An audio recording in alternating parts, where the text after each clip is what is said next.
Kipadayag Kapitulo 18. Ang pag-apukan sa Babilonia. Tapos niini nakita ko ang laing anghel nga nanaog gikan sa langit.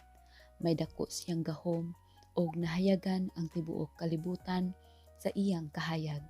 Misinggit siya, napuka na gayud ang gamhanang Babilonia.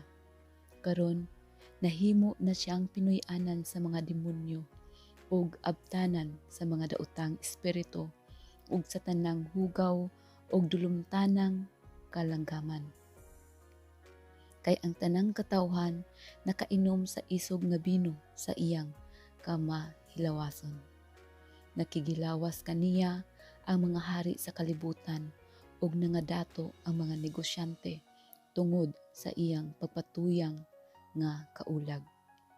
Unya nadungog ko gikan sa langit ang laing tingog nga nag-ingon, katawhan ko, likay kamo kaniya, bulag kamo kaniya, ayaw kamo pagpakasala uban kaniya. Aron dili kamo makaambit sa silot nga ipahamtang ko kaniya, kay misangko na sa langit ang nagpatong-patong niyang mga sala, ug nahinumduman sa Dios ang iyang pagkadautan. Buhata kaniya ang gibuhat niya kaninyo, balusi siya ug doble pa sa gibuhat niya kaninyo. Puna ang tasa niya sa ilimnon, nga doble pa kaisog kaysa giandam niya kaninyo. Sakita ug paantusa siya, tumbas sa himaya ug kaharuhay nga ipahimuslan niya. Kay nagsige siya ingon sa iyang kaugalingon, ania naglingkod ako nga usa ka rayna. Dili ako biyuda, dili gayud ako makatilaw og kaguol. Tungod niini moabot kaniya sa usa ka adlaw ang mga katalagman, sakit, kagul-anan ug gutom ug sunugon siya. Kay gamhanan ang Ginoong Dios nga maoy nagsilot kaniya.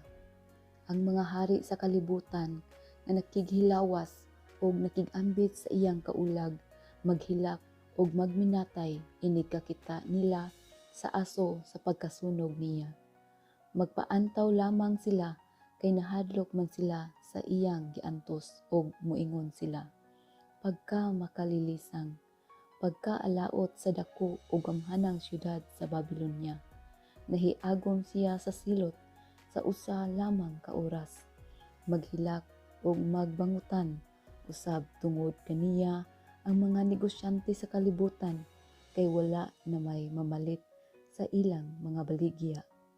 Dili na mahalin ang ilang mga bulawan, plata, mahalong bato, perlas, panaptong lino, panapton nga bulok tapol, mga sida ug mga panaptong hayag nga pula, tanang matang sa talagsaong kahoy ug tanang butang nga hinimo gikan sa tango sa elepante ug mahalong mga kahoy, bronse, puthaw, marmol, kaningag, lamas, insenso, mira, bino, lana, harina, trigo, mga baka, karnero, kabayo ug karwahi, ulipon ug bisan gani kinabuhi sa tawo.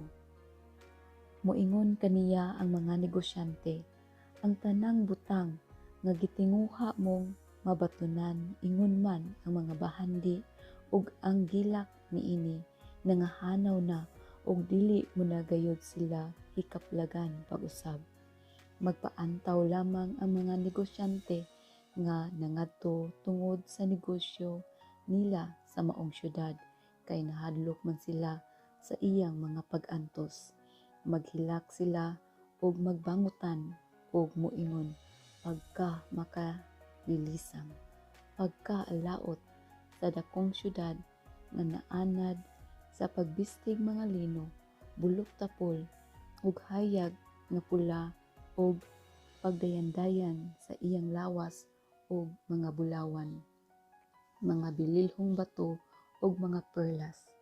Nahanaw kaniya ang tanan niyang bahandi sa usa ka oras lamang. Ang tanang kapitan sa barko ug mga pasahero, mga sakayanon ug ang tanan nga nagsalig sa ilang panginabuhi sa dagat nagpaantaw didto sa layo. Sa pagkakita nila sa aso sa iyang pagkasunog, misinggit sila, wala nagayoy syudad nga sama ni anang dakong syudad. Og gibutangan nila gyuta ang ilang ulo ug mihilak sila nga nag-ingon, pagka makalilisang, pagkaalaot sa dakong syudad. Tungod sa iyang bahandi nangadato ang mga tag-iya sa mga barko nga nagbiyahean sa kadagatan, apan nahanaw kaniya ang tanan sa usa lamang ka oras. Paglipay o langit, kay nalaglag na siya. Paglipay kamo katawhan sa Dios, mga apostoles ug mga propeta, kay gisilutan na siya sa Dios tungod sa iyang gibuhat kaninyo. Unya, usa ka gamhanang anghel ang mipunit og bato nga sama kadako sa dakong galingan o gitambog kini ngadto sa dagat ug miingon siya, sama niini ka makalilisang ang pagkapukan sa dakong syudad sa Babilonia ug dili na gayud siya makita pag-usab. Dili na gayud madungog pag-usab diha kanimo ang mga huni sa mga alpa ug sa mga musikero nga hanas sa mga plauta ug trompeta. Dili na gayud hikaplagan diha kanimo ang mga manggagama sa bisan unsa ug dili na gayud mabati pag-usab diha kanimo ang tingog sa galingan. Dili na gayud makita diha kanimo ang hayag sa suga o mabati pa diha kanimo ang tingog sa pamanhunon o sa pangasawunon. Ang imong mga negosyante mao'y labing gamhanan sa tibuok kalibutan ug gilimbungan mo pinaagi sa mga salamangka ang tanang katawhan sa kalibutan. Gisilutan ang Babilonia tungod kay nakaplagan man diha sa maong syudad ang dugo sa mga propeta ug sa katawhan sa Dios, ingon man ang tanang gipamatay dinhi sa kalibutan.